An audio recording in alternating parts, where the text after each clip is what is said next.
अमर astrology में आपका स्वागत है दोस्तों। मैं हूं अमर सिंह चौहान। आज हम एक नया वीडियो बना रहे हैं। वो वीडियो ज्योतिष के जो मूल सिद्धांत है उनके ऊपर बना रहे हैं, जो सदा शाश्वत सत्य है।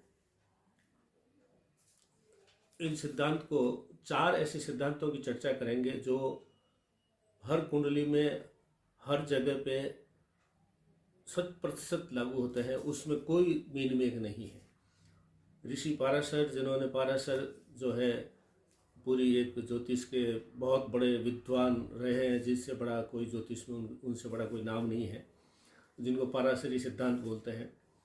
और लघु पाराशरी, वृहत पाराशरी करके उन्होंने बड़े बड़े ग्रंथ लिखे हैं। हम खुद उन किताबों को पढ़ पढ़ के थोड़ा बहुत हमने सीखा है। तो आज उनके ऐसे चार सिद्धांत बता रहे हैं जो बड़े प्रभावी है, बड़े उपयोगी है, और बड़ा जब भी कुंडली देखें तो उसके अंदर प्राथमिक रूप से 100% खरे उतरते हैं। पहला सिद्धांत है लगन वर्गोत्तम। वर्गोत्तम और भावोत्तम दो ऐसे सूत्र हैं ज्योतिष में जो कुंडली में देखे जाते हैं। वर्गोत्तम उसको बोलते हैं कि लगन कुंडली के जिस वर्ग में, यानी जिस राशि में कोई ग्रह बैठा है, तो नवांश कुंडली में भी उसी राशि में ग्रह बैठा हो तो उसको वर्गोत्तम बोलते हैं। लगन कुंडली में भी मान लो सूर्य 5वीं राशि में बैठा है, तो नवांश में भी अगर वो 5वीं राशि में ही बैठा है तो वो वर्गोत्तम कहलाता है।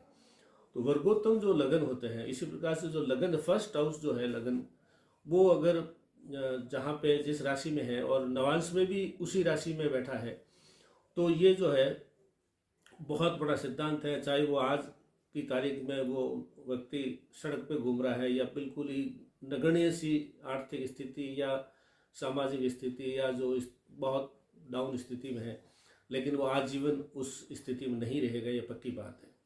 अगर लगन कुंडली में भी वो लगने का स्वामी 5वीं राशि में है मान लीजिए, तो नवांश में भी 5वीं में हो वही राशि में, तो वो न वर्गोत्तम लगन हो जाता है। अगर ऐसा है तो वो व्यक्ति सादा सामान्य नहीं रहेगा, आगे जाकर के बहुत बड़े स्तर पे उसका व्यक्तित्व, कर्तृत्व और उसके जो है हालात बहुत ही उच्च क्वालिटी के होंगे।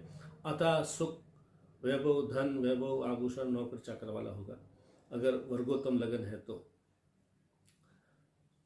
और एक भावोत्तम भी होता है। अगर उस राशि की बात नहीं करें, मान लो कोई ग्रह कुंडली के तीसरे घर में बैठा है, तो नवांश में भी अगर वो तीसरे ही घर में है, मतलब सेम भाव में, तीसरा भाव में लगन में और तीसरे भाव में नवांश में, मान लो 10वें घर में लगन में बैठा है, तो नवांश कुंडली में भी 10वें में वो ग्रह वहाँ बैठा है, तो वो भावोत्तम कहलाता है। तो वर्गोत्तम और भावोत्तम जो ग्रह होते हैं वो उच्च राशि के फल देते हैं हमेशा ही। अगर आपकी कुंडली में चाहे वर्गोत्तम जो है ग्रह हो या भावोत्तम ग्रह हो, सेम राशि में बैठे हो, लगन में भी और नवांश में भी, तो वर्गोत्तम हो गया। और सेम भाव में बैठे हो तो वो भावोत्तम हो गया। ये दो स्थिति है, बहुत मुख्य रूप से देखनी चाहिए, इसलिए नवांश कुंडली में हम कुंडली के साथ ही बनाते हैं। तो ये अगर है तो वो व्यक्ति चाहे भले आज की तारीख में सामान्य है, लेकिन बहुत बड़ा वो आदमी माना जाएगा, बनेगा। दो सूत्र हो गए, वर्गोत्तम, लघुत्तम। तीसरा सूत्र है केंद्र स्थान। कुंडली का जो बीच के 4 घर है, 1, 4, 7, 10, ये अगर खाली है कुंडली में तो वो कुंडली सीधी ही 50% खराब हो जाती है। और ये जो है प्रमुख रूप से कुंडली देखते ही पहले देखना चाहिए केंद्र की क्या हालत है। चाहे भले वह शुभ ग्रह बैठे हो, एक भी ग्रह हो, चारों भरे हुए हो तो चतुर्सार योग बनता है। पहले, चौथे, 7वें, 10वें, चारों में अगर कोई एक एक ग्रह या दो दो ग्रह बैठे हैं, चारों भरे हुए हैं, चतुर्सार योग होता है। ये बहुत बड़ी होते हैं। राजा महाराजाओं के घोड़ों में घुड़साल, हाथी, धन, पैसा, फौज, मालिक, नौकर, चाकर, ये होता है, तो वो चतुर्सार कहलाता है। तो केंद्र के चारों घर अगर खाली है तो कुंडली 50% है। वो आदमी चाहे कुछ भी कर ले, उसको ऊपर उठने में बहुत समय लगता है। 100% काम ऊपर उठने में उसको 400% जो है प्रयास या प्रयत्न करने पड़ते हैं। तो केंद्र स्थान अगर खाली है तो ये मान के चलिए वो कुंडली में बहुत बड़ी कमजोरी है। एक भी ग्रह हो चाहे तो वो कुंडली खाली नहीं मानी जाएगी, मतलब केंद्र खाली नहीं माना जाए। तो केंद्र भाव में ग्रह होने बहुत जरूरी है, अन्यथा वो कुंडली में कमजोरी होती है। चौथा सूत्र ये कहते हैं पाराशर ऋषि कि अगर कोई ग्रह उच्च का बैठा है, और उसके केंद्र में जो ग्रह है वो उससे चौथा ग्रह जो है, अगर कोई ग्रह मान लीजिए चौथे घर में, मान लीजिए उच्च का शुक्र बैठा है 12वीं राशि, मीन राशि में शुक्र उच्च का होता है, एक उदाहरण के लिए मीन राशि में शुक्र अगर चौथे घर में बैठे हैं तो सातवें घर में जो ग्रह बैठा है वो भी उच्च के फल देता है।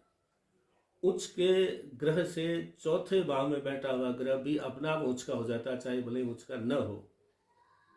जैसे मान लीजिए आपके लगन में मान लो उच्च का ग्रह बैठा है तो सुख भाव में जो चौथे घर में बैठा हुआ ग्रह अपना आप उच्च का हो जाएगा।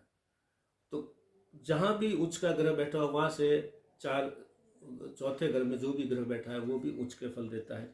ये 4 सिद्धांत ऐसे हैं जो हमेशा लागू होते हैं। पराशर के ये नियम इतने शुद्ध, टेस्टेड और इतने प्रमाणित है कि इसमें एक वर्ष की गुंजाइश ही नहीं है।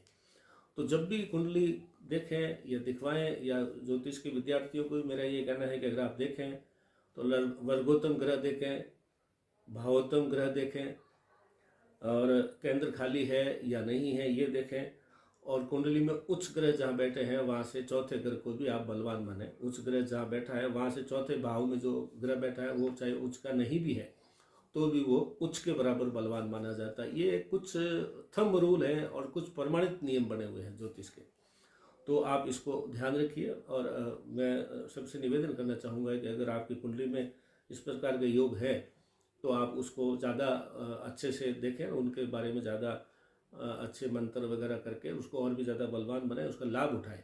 कई बार कुंडली में अच्छे ग्रह होते हैं, मालूम नहीं होते, लाभ उठा ही नहीं पाते, सारी उम्र ऐसे ही रह जाते हैं। घर में धन गड़ा हुआ है लेकिन उपयोग नहीं कर पा रहे, वो वाली बात है। तो ज्योतिष के विद्वानों को, जो किसी ज्योतिष समझदार ज्योतिष को कुंडली दिखाएं या हमें दिखाएं और अपने बारे में सुनिश्चित हो जाए कि जो किस प्रकार की स्थिति है कुंडली में। आज अमर एस्ट्रोलॉजी में आज इतना ही दोस्तों, धन्यवाद।